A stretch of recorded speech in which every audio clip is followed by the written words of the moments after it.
Hi, I'm Dr. Lemanski, and I'm here to tell you about a corneal condition called keratoconus and a new procedure called crosslinking. The clear covering of the front part of the eye is called the cornea.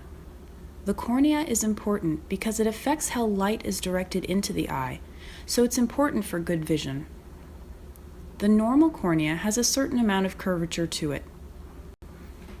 Keratoconus is when the cornea becomes thin and bulges forward, making the curvature of the eye different than what it should be. This change in shape affects the quality of vision and makes it difficult for people to see well with glasses.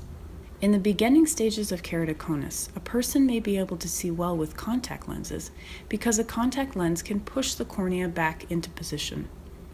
A contact lens does not change the course of keratoconus, and ultimately it is not a cure. As keratoconus progresses, most people are no longer able to comfortably wear their contact lenses, and the visual improvement with these may be limited. Without intervention, the cornea will continue to thin and push forward, causing vision loss. At this point, only a corneal transplant can restore the patient's vision. A corneal transplant is a surgical procedure where the misshapen cornea is surgically removed and a donor cornea is sewn into place. Visual recovery and rehabilitation after corneal transplant surgery can be slow, and a patient will usually be on eye drops for the rest of their life. If caught in the beginning or early stages, keratoconus can be treated. A new procedure called crosslinking strengthens the cornea and can halt the progression of keratoconus. Epithelial off crosslinking was FDA approved in 2016 for patients with keratoconus and post-surgical ectasia. Crosslinking works by strengthening the bonds between the collagen fibrils that make up the cornea.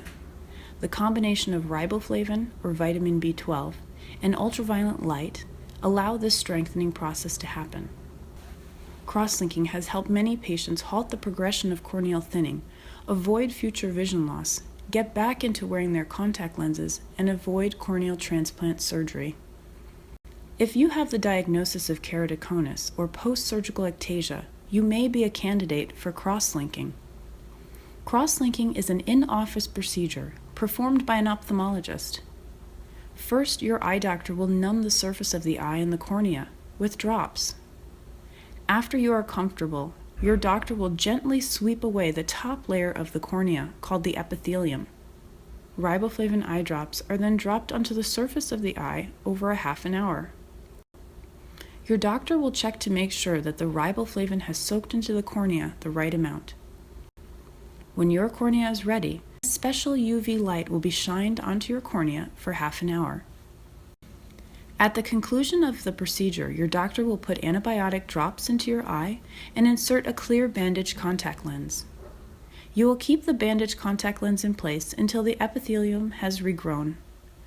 After the procedure, you're free to go home, and you'll return the next day for a checkup.